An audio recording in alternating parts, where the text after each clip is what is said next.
there is an inconsistency between the Colts refusing to even negotiate with him. Remember, that was part of the storm that all came up in July. Sure. They hadn't even negotiated with him. Right. So you don't even see fit to negotiate with this guy, and you want a first-round pick for him? That just doesn't... Makes no sense. No, it does not. I think they'll take less than a 1 for him, though. I mean, really, they wouldn't put out there that they want a 1 if they wanted a 1. They're putting out there they want a 1 because it will take less than a 1, but that just gets the conversation started. Well, it does, but that's where I want to go into, again, back to the McCaffrey deal, right? I mean, first off, McCaffrey's making $16 million a year. He did not lead the NFL rushing 2 years before he got traded. In fact, he was hurt most of that year and then hurt the year he got traded. They got a 3rd and a 4th round pick for Christian McCaffrey, and they knew they had to pay him $15 million a year. So that doesn't make sense. They know even if they trade for Jonathan Taylor, there's a new contract, but you're not going to pay him $15 million a year. It's going to be significantly less. And so that to me makes no sense either. And if they really don't think he's that valuable and they want to get something for him and help their football team and really move this along and whatever else, put him out, the 2nd, 3rd round pick, 4th round pick. I mean, I think that you get in the 3rd and 4th round picks, teams will start to call the Colts and go, wait, okay, we'll do this. But, it doesn't make sense. It doesn't line up in that way like we're saying. Well, and I think this is a perfect opportunity. Now, I know that teams don't like to do this because it limits their flexibility to make other trades until you know what the conditions will be. But this would be a perfect opportunity to do a certain level. And if Jonathan Taylor rushes for X yards, it goes up. Or plays in X games, it goes up. A 4 becomes a 3, becomes a 2, becomes a 1. Something like that, right?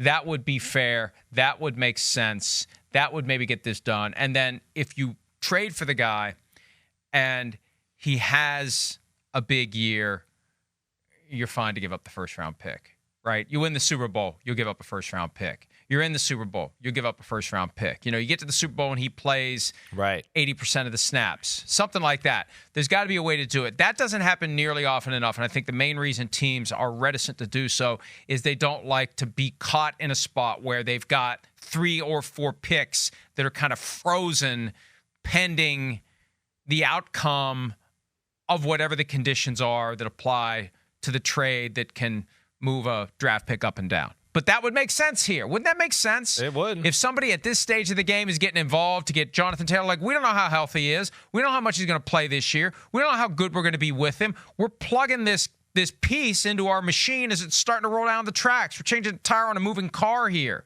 So I'm not completely shocked that it's happened because I think the Colts were realizing this guy was going to hold in, and this ankle was going to keep him from practicing, and it was going to maybe keep him from playing. Yeah. And it was going to force them to really turn it ugly. Remember, they floated that trial balloon a few weeks ago about putting him on the non-football injury list. That died. Yeah, as soon as it went up, it got shot down. Yeah, right. And that was, I think that was Irsay. Irsay exasperated. So, but Chris Ballard's been in the middle of this. Oh, he's I tough. believe. Man, I know. Trying to tame lions here with Jim Irsay and trying to negotiate here and placate everyone. And he may have just gotten to the point where he was like, I gotta get my team ready. And this is becoming a distraction for our effort to get our team ready to play. This guy didn't want to be here. And the effort to calm things down hasn't worked. So let's just let him go shop his contract in a trade. And either he has his epiphany that his best play is to play for us at $4.3 million this year, or we get a deal we like, he gets a deal he likes, and we say, thanks for the memories, and we move on from him just like we moved on from Edgerrin James, and we moved on from Marshall Faulk, and we'll find another running back. And, we wish we didn't have to. We would have rather kept him around for this year and maybe a franchise tag year or two, but that's what we're going to do. Yeah. And I think that's kind of where they are. They'll take whatever outcome comes. Either he decides to stay because he doesn't get what he wants, or he somehow gets something close enough to what he wants, they get close enough to what they want, and Jonathan Taylor's on another team. I can't rule out anything at this point. No way. Because I just think Ballard has gotten exasperated with the circumstances, and he's ready to put this behind him. Yeah, well, Ballard's a football guy. We know that, right? I mean, we got great respect for him. This is a league-wide problem. I'm certainly not trying to blame the Colts or Ballard here or anything. It's just, the subject surrounds them right now. And, to Ballard and to kind of what you're talking about there, yeah, I think that's what they got to be a little careful of. One of their best players on their team is in the locker room. They're trying to set a new culture with a franchise quarterback and have positive vibes around Anthony Richardson and build something for the future. And you have one of your best players that is definitely talking shit about the organization in the locker room. Okay,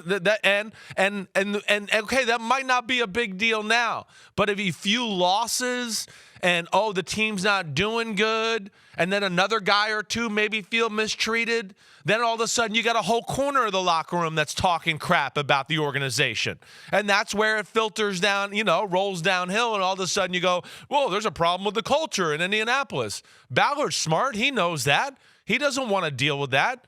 So, yeah, you're right. I think anything is available at this point. But then I go back to this question, Mike, and I sit here and I look at it and go, well, where the hell is he going to go? Who the hell is going to trade for him? Who is it? I mean, I can maybe look at a team or two that go, okay, maybe they would think about it. But, would they pay him on top of that? What are they going to give him? I don't know. And that's where it's really tough here. Before we bridge toward that effort to try to identify trade partners for the Colts, I mentioned Marshall Faulk. I have two things to say about Marshall Faulk. He ultimately was traded by the Colts to the Rams after the 1998 season. 5 years with the Colts, and in lieu of paying him, they traded him. Edgerrin James, 6 years under his rookie contract, 1 franchise tag year, out the door to the Arizona Cardinals. Not traded, but he signed as a free agent. But as to Faulk, and somebody texted me right after we talked about this, who was the starting running back for the Indianapolis Colts in the 1995 AFC Championship game played January 14, 1996. Somebody texted Marshall Faulk, and I thought, well, yeah, I was there. I would know if I saw Marshall Faulk play. I would remember Marshall Faulk. Right. Marshall Faulk's name as a contributor in that game would have stood out to me. Yeah. So I looked up the box score, and I didn't see Marshall Faulk. The starting running back that day was Lamont Warren because Marshall Faulk had arthroscopic knee surgery 9 days earlier, and he was unable to play in that game. So Lamont Warren is the answer to our trivia question. There it is, Colts at Steelers. The Jim Irsay Twitter account. Did Jim Irsay chime in with Lamont Warren? Jim, are you watching this morning? Hello, Jim. Oh, it's an old tweet. Oh, they found an old tweet. Darn it. Oh, by the way, your dad did that game featuring Jim Harbaugh. In the production meeting, tell your dad I said hi. That's where the relationship started, right there. Boom. I know. It's funny. It's funny, the background of that story, all that. And, yeah, obviously, I don't know if this is a Jim Irsay, formula or something. I think it's just been GM and whoever's been there, but he's smart enough to or realizes, hey, you don't need that guy necessarily all the time to win the Super Bowl or do whatever else. And I don't know, maybe they have an organizational thing to where they don't want to give running backs a second, third contract, any of that. I don't know.